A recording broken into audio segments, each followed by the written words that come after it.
आप सभी को नमस्कार दोस्तों। आज के इस वीडियो में अध्ययन करने वाले हैं वीएमओ कोटा की बीए सेमेस्टर फर्स्ट की राजनीति विज्ञान और इस बुक का नाम है राजनीति विज्ञान के आधार और इस बुक का कोड है PS01। हम इस बुक से एग्जाम में आने वाले अध्यायवार महत्वपूर्ण प्रश्न और उन अध्याय का शॉर्ट पाठ सार भी अध्ययन करने वाले। और आज के इस वीडियो में हम अध्याय 1 का अध्ययन करने वाले हैं जिसका नाम है राजनीति विज्ञान परंपरागत और आधुनिक दृष्टिकोण। इस अध्याय को स्टार्ट करने से पहले हम इस बुक के पाठ्यक्रम की चर्चा कर लेते हैं कि इस बुक में कितने अध्याय है। तो इस बुक में टोटल 16 अध्याय है और इन 16 अध्यायों का अध्यायवार यूनिट सार और एग्जाम आने वाले इंपोर्टेंट प्रश्नों का अध्ययन करने वाले। और आज अपना अध्याय है फर्स्ट और जिसका नाम है राजनीति विज्ञान परंपरागत और आधुनिक दृष्टिकोण। जैसे नाम से स्पष्ट है कि इस अध्याय में अपन को परंपरागत और आधुनिक दृष्टिकोण के बारे में पढ़ना है और इनसे संबंधित प्रश्नों को पढ़ना है जो एग्जाम में आने की दृष्टि से महत्वपूर्ण है। सबसे पहले समझ लेते हैं कि परंपरागत और आधुनिक दृष्टिकोण क्या होते हैं। जो परंपरागत दृष्टिकोण है इसका ईसा पूर्व 6वीं सदी से 20वीं सदी में लगभग द्वितीय महायुद्ध से पूर्व तक जिस राजनीतिक दृष्टिकोण का प्रचलन रहा उसे हम अध्ययन की सुविधा की दृष्टि से परंपरागत राजनीतिक दृष्टिकोण कहा जाता है और इसे आदर्शवादी और शास्त्रीय दृष्टिकोण भी कहा जाता है। यानी ईसा पूर्व 6वीं सदी से 20वीं सदी में लगभग द्वितीय महायुद्ध से पूर्व तक जिस राजनीतिक दृष्टिकोण का प्रचलन रहा है उसे हम राजनीति का परंपरागत राजनीतिक दृष्टिकोण कहते हैं। और आधुनिक दृष्टिकोण है ये राजनीति विज्ञान में वैज्ञानिक विधियों, तथ्यों, व्यवहारवाद और मानवीय क्रियाओं के अध्ययन पर जोर देता है जो पारंपरिक संस्थागत अध्ययन से भिन्न है।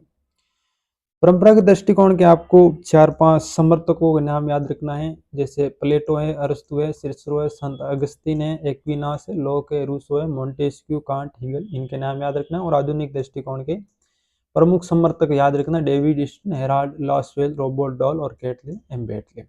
ये मोटा मोटा आप स्क्रीनशॉट ले लो। ये आपको परंपरागत और आधुनिक दृष्टिकोण के फर्स्ट चैप्टर में आपको मोटा मोटा याद रखना है। अब चलते हैं इस अध्याय से एग्जाम में आने वाले महत्वपूर्ण प्रश्नों पर।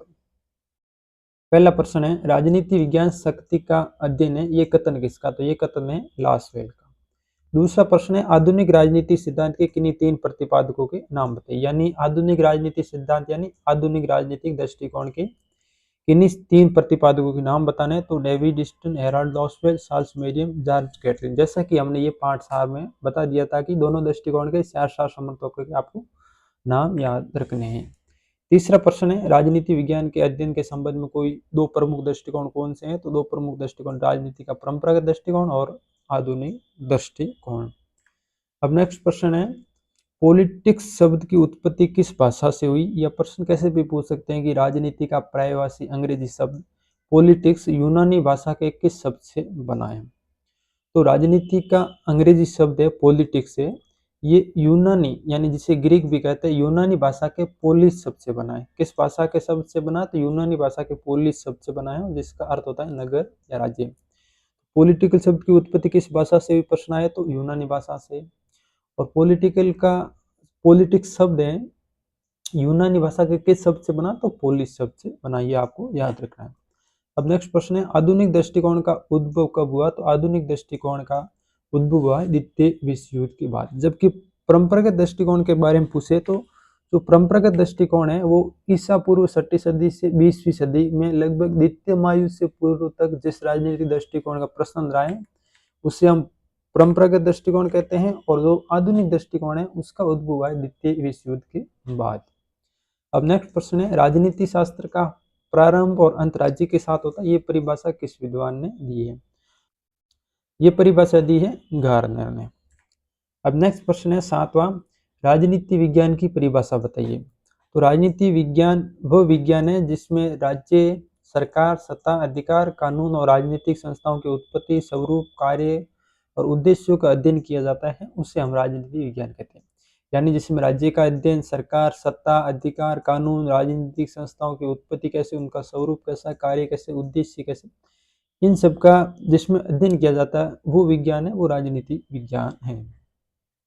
अब नेक्स्ट प्रश्न है राजनीति विज्ञान राज्य और सरकार का अध्ययन है, स्पष्ट करना है।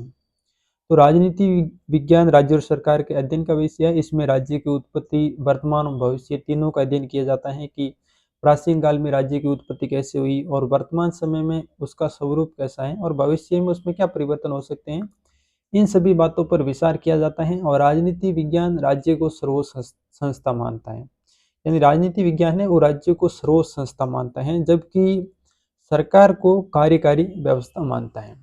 तो राज्य के अध्ययन के साथ साथ सरकार का भी अध्ययन आवश्यक है, क्योंकि सरकार है वो राज्य की कार्यकारी संस्था है। और राजनीति विज्ञान में शासन प्रणाली, सरकारी नीतियों, प्रशासनिक ढांचे विश्लेषण करता है और शासन के तीनों अंगों विधायिका, कार्यपालिका, न्यायपालिका तथा उनके आपसी संबंधों का अध्ययन करता है। कहने का मोटा मोटा मतलब ये है कि राजनीति विज्ञान और राज्य और सरकार दोनों का अध्ययन करती हैं। कि राज्य का अध्ययन कैसे, कि राज्य का अतीत, वर्तमान और भविष्य तीनों स्वरूप का अध्ययन करता है कि उसमें राज्य की उत्पत्ति कैसे हुई, वर्तमान में उसका स्वरूप कैसा और भविष्य में उसमें क्या परिवर्तन हो से। और इनके साथ साथ राजनीति विज्ञान और सरकार का भी अध्ययन करते हैं। कि सरकार का अध्ययन क्यों करती है, क्योंकि सरकार है वो राजनीति जो राज्य की कार्यकारी संस्था है। अब राज्य को चलाने के लिए सरकार की आवश्यकता होती है और सरकार की जो नीतियाँ कैसी, उनकी शासन प्रणाली कैसी, उसके प्रशासनिक ढांचे कैसे, उनको समझने के लिए जो राजनीति विज्ञान है राज्य और सरकार दोनों का अध्ययन करती है। अब नेक्स्ट क्वेश्चन है, राजनीति विज्ञान का पितामह किसे कहा जाता है? तो अरस्तु को कहा जाता है। ये अरस्तु को यूनानी विचारक है। अब नेक्स्ट प्रश्न है, राजनीति विज्ञान के आधुनिक दृष्टिकोण को समझाते हुए इसकी विशेषताएं लिखिए। तो आधुनिक दृष्टिकोण के अनुसार राजनीति विज्ञान का अध्ययन केवल राज्य और सरकार तक सीमित न होकर मानव के राजनीतिक व्यवहार, सत्ता, शक्ति, निर्णय प्रक्रिया और राजनीतिक प्रक्रियाओं के वैज्ञानिक विश्लेषण पर आधारित। यानी राजनीतिक दृष्टिकोण के अनुसार राजनीति विज्ञान का अध्ययन केवल राज्य और सरकार तक सीमित नहीं, ये आधुनिक दृष्टिकोण के अनुसार है। तो इनको केवल राज्य सरकार तक सीमित नहीं होकर मानव के राजनीतिक व्यवहार, सत्ता, शक्ति, निर्णय प्रक्रिया और राजनीतिक प्रक्रियाओं के वैज्ञानिक विश्लेषण पर आधारित है। ये है राजनीतिक दृष्टिकोण। और राजनीतिक दृष्टिकोण का विकास हुआ है वो द्वितीय विश्व युद्ध के बाद हुआ और इसमें व्यवहारवाद और उत्तर व्यवहारवाद का भी महत्वपूर्ण योगदान। अब राजनीति विज्ञान के आधुनिक दृष्टिकोण की प्रमुख विशेषता की बात करें तो व्यवहारवादी अध्ययन करता है कि मानव के वास्तविक राजनीतिक व्यवहार पर बल देते हैं। वैज्ञानिक जो आधुनिक दृष्टिकोण की वैज्ञानिक पद्धति और आंकड़ों और विश्लेषण का प्रयोग करके वैज्ञानिकता पर अध्ययन करता है। मूल्य निरपेक्षता, नैतिकता और आदर्श से अलग तथ्यों पर आधारित अध्ययन करता है। अंत विषय पर अध्ययन समाजशास्त्र, मनोविज्ञान, राजनीति शास्त्र से सहायता। नई संकल्पों को प्रयोग, विकास, आधुनिकीकरण, राजनीतिक संस्कृति, सहभागिता आदि। आधुनिक दृष्टिकोण के अनुसार राजनीति विज्ञान के अर्थ और क्षेत्र की विवेचना कीजिए। नेक्स्ट प्रश्न है, तो आधुनिक दृष्टिकोण से राजनीति विज्ञान का पहले अर्थ की बात कर लेते हैं, उसके बाद क्षेत्र की बात करेंगे। तो आधुनिक दृष्टिकोण के अनुसार राजनीति विज्ञान का अर्थ है, राजनीति विज्ञान मानव क्रियाओं का अध्ययन है। राजनीति विज्ञान मानव के राजनीतिक व्यवहार और क्रियाओं का अध्ययन करता है, पहला अर्थ है। दूसरा ये है कि राजनीति विज्ञान शक्ति का अध्ययन है और कैटलिन और लासवेलो इस विचार के समर्थक हैं। तीसरा है राजनीति विज्ञान राज्य व्यवस्थाओं का अध्ययन है।